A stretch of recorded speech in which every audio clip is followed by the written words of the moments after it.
Tadris Bahasa Indonesia IAIN Syekh Nurjati Cirebon, semester 5C. Dalam video kali ini, saya akan membahas tentang model pembelajaran teaching learning. Yuk simak bareng-bareng penjelasannya.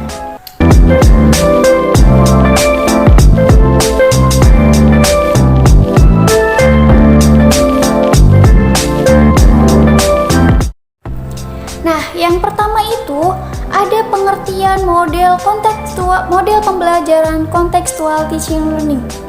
Apa sih itu model pembelajaran kontekstual teaching learning? Ya kan?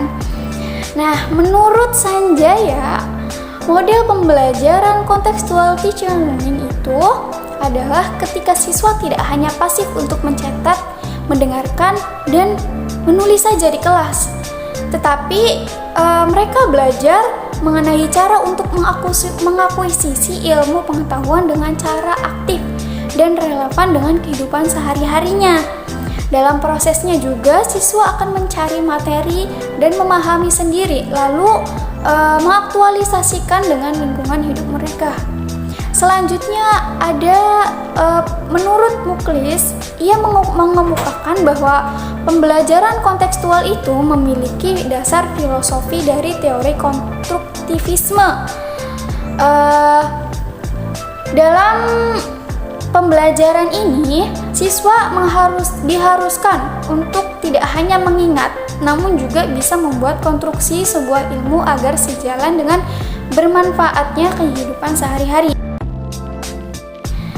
Jadi teman-teman, pembelajaran kontekstual itu merupakan pembelajaran yang menekankan siswa untuk bisa aktif dalam belajar dan bisa untuk mengkonstruksikan informasi, pengetahuan, materi pelajaran, dan sebagainya dengan keadaan teratur diri dan dari lingkungannya. Selain itu juga, pembelajaran kontekstual juga untuk mengakomodasi guru, di mana bisa digunakan untuk mengkoneksikan setiap bahan pelajaran yang disampaikan dengan keadaan teraktual pada dunia siswa, sehingga hal tersebut bisa memotivasi siswa untuk menciptakan koneksi antar ilmu yang dimilikinya dengan implementasi di dunia nyata. Kemudian ciri-ciri model pembelajaran kontekstual teaching learning itu yang pertama, memfokuskan pada pemecahan masalah. Yang kedua, mengetahui dan sadar bahwa pembelajaran dan pengajaran harus ada berbagai konteks. Yang ketiga, memandu dan membimbing siswa dalam belajar hingga menjadi pembelajar yang mandiri.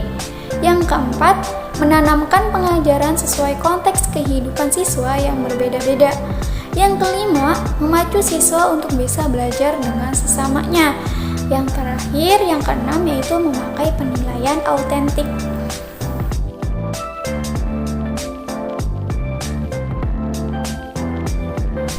Langkah-langkah atau sintak model pembelajaran kontekstual teaching learning yaitu yang pertama, modeling, yang kedua, inquiry, yang ketiga, questioning, yang keempat, learning community, yang kelima, konstruktivisme, yang keenam, reflection, dan yang ketujuh itu ada authentic assessment. Langkah yang pertama adalah modeling. Di sini guru akan mengutarakan kompetensi dan tujuan, bimbingan dan motivasi. Tanamkan pola pikir bahwa para siswa akan lebih memahami pelajaran dengan belajar secara mandiri, menemukan ilmu secara mandiri, dan mengkonstruksi gagasan dengan secara mandiri juga. Langkah yang kedua adalah inquiry, terdiri dari mengidentifikasi, analisis, observasi, hipotesis. Lakukan aktivitas inquiry ini untuk berbagai teori dan konsep.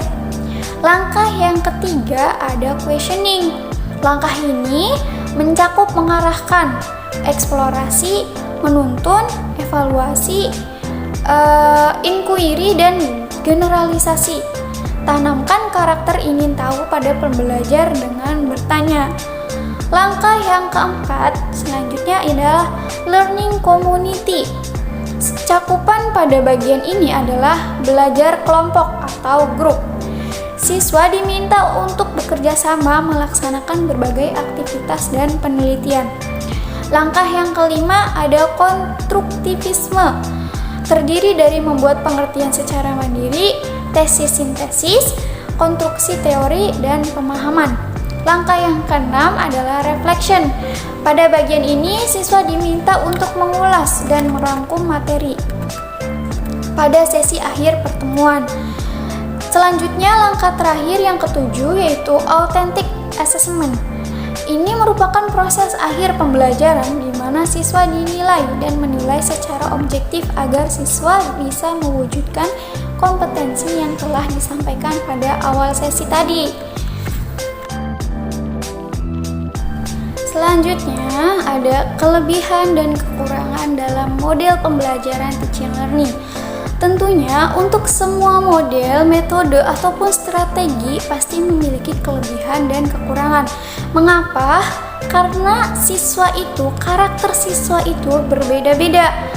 Itu pasti terdapat kelebihan ataupun kekurangan dari masing-masing model, metode, ataupun strategi dari pembelajaran. Oke, selanjutnya saya akan membahas tentang kelebihan dan kekurangan. Yang pertama itu kita akan bahas tentang kelebihan terlebih dahulu. Kelebihan dari model pembelajaran contextual teaching learning itu yaitu membuat siswa bisa menemukan potensi terbaik yang dimilikinya. Terus juga dalam kerjasama antar grup itu baik, siswa dapat bertindak lebih efektif. Terus siswa memiliki daya untuk berpikir kreatif, kritis dalam memperoleh informasi. Bisa bijaksana juga dalam memahami isu dan bisa memperoleh solusi atas masalah-masalah yang ada. Tentunya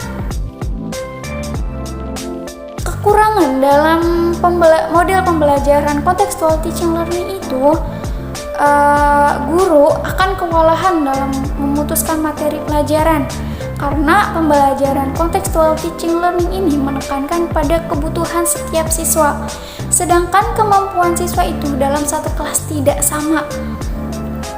Kekurangan itu yang selanjutnya ada pembelajaran contextual teaching learning ini lebih cenderung untuk mengembangkan soft skill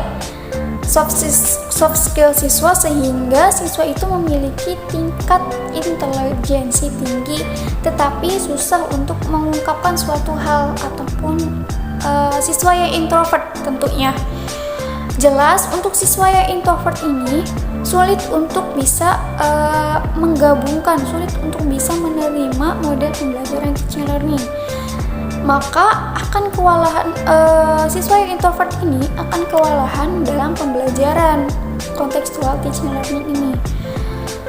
Kekurangan yang selanjutnya yaitu ketika pembelajaran kontekstual diterapkan, maka kemampuan siswa akan terlihat jelas mana yang memiliki kemampuan dan mana yang tidak memiliki kemampuan, ataupun mereka yang memiliki kemampuan tetapi kemampuannya tidak sebaik siswa yang lain gitu. Jadi sehingga timbullah kesenjangan antar siswa, ataupun dalam satu kelas itu akan ada kesenjangan di mana akan terlihat jelas mana yang memiliki kemampuan yang bagus dan mana yang memiliki kemampuan yang kurang baik.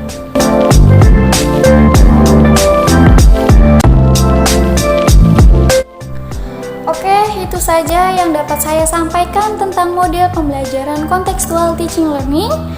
Ya, kurang lebihnya saya mohon maaf karena saya hanyalah manusia biasa. Assalamualaikum warahmatullahi wabarakatuh. Dadah, see you next time.